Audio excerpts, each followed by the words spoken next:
Welcome back to Echo Trade. We're here again with Justin Carbonneau from Validea Capital Management. And today we're talking about their portfolio technology leaders on the Echo Trade platform.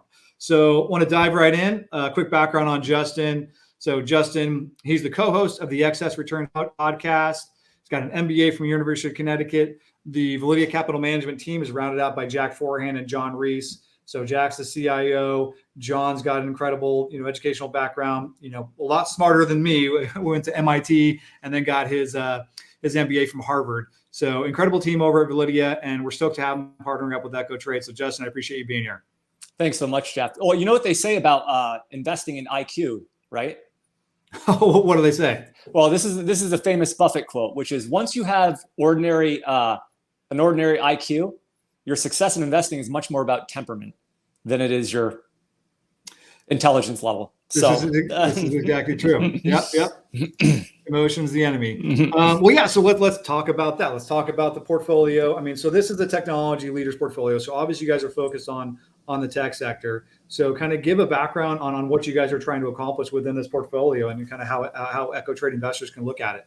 Yeah, so I think first and foremost, and I'm probably not saying anything that most of your listeners don't know, but technology has obviously become a much more important sector in the overall US and worldwide economy. So if you look at something like the S&P 500, maybe it's kind of a little bit less now, but technology represents anywhere from 30 to maybe 35% of the overall S&P. Now, because something like the S&P is market cap weighted, you have a handful of very large cap stocks. We know all the names: Apple, Amazon, Google, Microsoft. Great companies that have been great wealth creators and compounders for investors over time.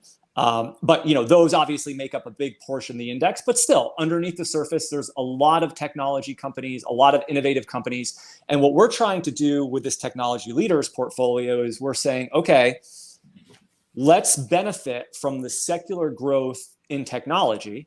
But what we also want to make sure we're doing, and this is very important, this is what Validea Capital is kind of built on, is making sure that we're buying companies that have the fundamental features, characteristics, and factors that make them attractive investment opportunities. And, I use that Buffett quote kind of jokingly with you at the beginning, but that's an important quote in many ways. But what's even more important and relevant to Validea Capital is the way that we score and identify stocks is we have 45 different factor-based models that are derived from famous investors. So if you think of, we have a Warren Buffett-based model based on the book Buffettology. We have a Benjamin Graham model. We have a Peter Lynch model. We have a John Neff model, a Joe Greenblatt model. And then over the years, we've expanded into academic stock selection strategies. And we run all of these stock selection strategies at Validea Capital. And then we rank and score stocks and slice and dice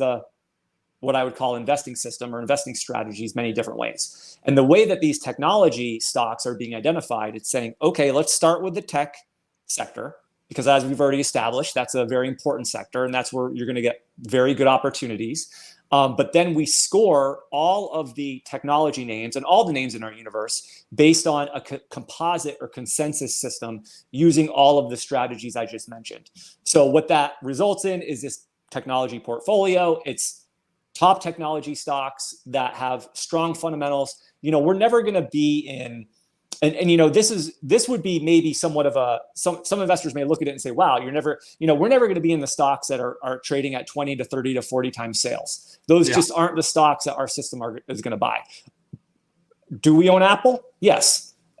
Is Apple super cheap? Not as nearly cheap as cheap as it was 10 years ago, but it's still a high quality, reasonably priced stock. Whereas there's other stocks out there that they may be benefiting from AI tremendously, but they're really expensive. And if those growth expectations aren't met, that's where investors can get burned. So we tend to focus on more the value and the fundamentally strong tech companies in this portfolio. Yeah, and so it's interesting you're talking about. You're basically kind of taking all of these well-known famous investors, and then also, like you said, you're kind of pulling in some of the more theoretical kind of strategies, and you're creating with those to the best of everybody to create your own kind of quantitative model, or going through each of those different buckets to come out with a quantitative model on each of those to come out with the universe of portfolios that you guys are going to be actually taking a look at to add to the portfolio at the end of the day. Is that what you're saying? Yeah, you kind of got at the two different ways that you can construct portfolios using a system like ours. You can do like a composite, which you can take all the strategies and then you can basically say, how does the stock score across all the strategies? And then kind of do a relative ranking system. So you can rank all the stocks in the technology sector and say, okay, the top 10 are clearly here because they get the best scores across all the strategies. That's one way you can do it. And I think what you're describing too is you could also say, we're not doing it this way. We do it this way at Validea Capital with some portfolios. We're not doing it this way on EchoTrade. You could say, give me the top 2 stocks from these 10 strategies, for example, something like that, and create more of like a sleeve-based portfolio. But we're doing more of the composite for the EchoTrade strategy and the other strategies we run with you guys. No, it's a really interesting model, interesting kind of tactic to take on kind of building the portfolio. And so the other thing you touched on just a minute ago that I want to ask about, you said, you do own Apple in some of the positions, but you mentioned that, you have the Microsofts, the Amazons, the Teslas of the world. So are you guys looking at, some of these bigger names, the large cap companies? Is that how the portfolio is really built? Or are you guys really kind of also trying to identify some growth companies that you can kind of, catch a little bit earlier in their life cycle?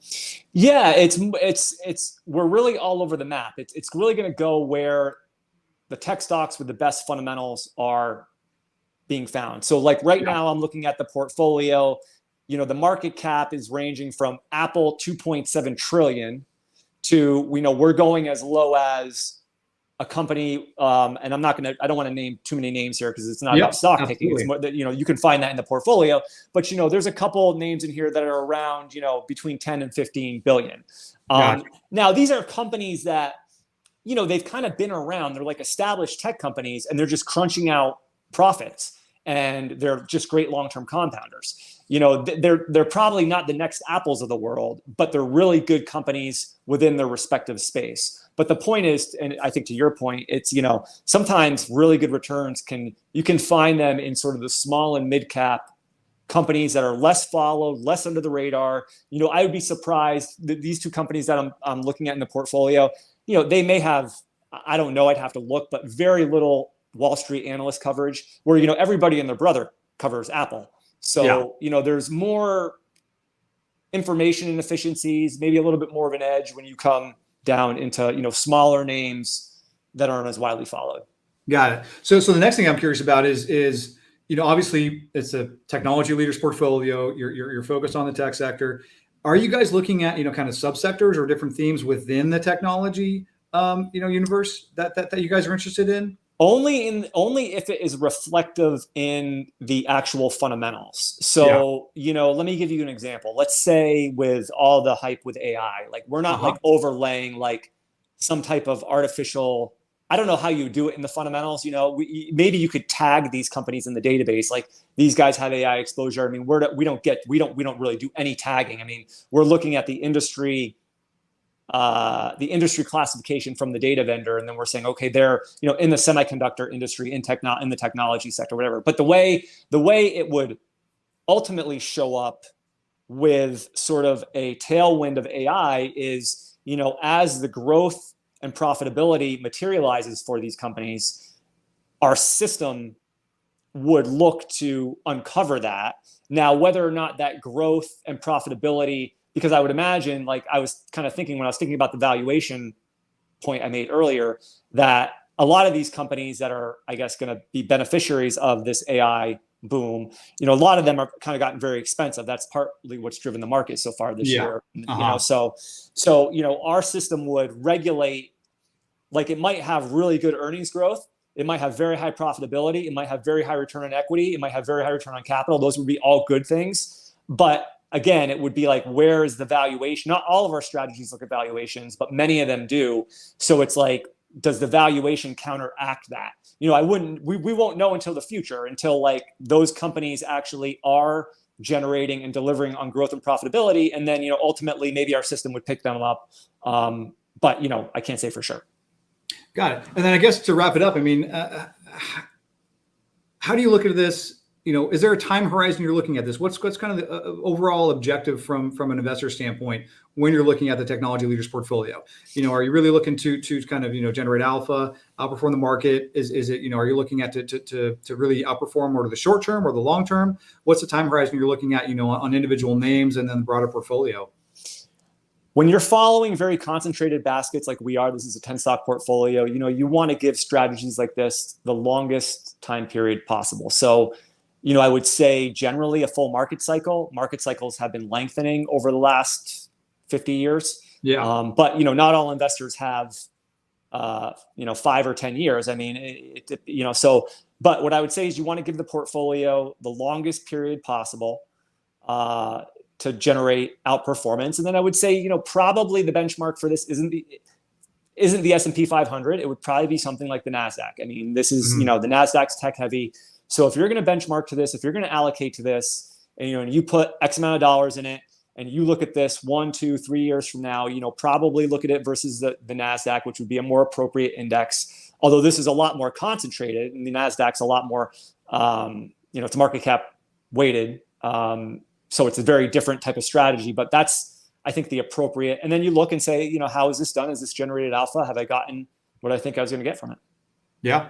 I mean, it's performing, outperforming this year so far.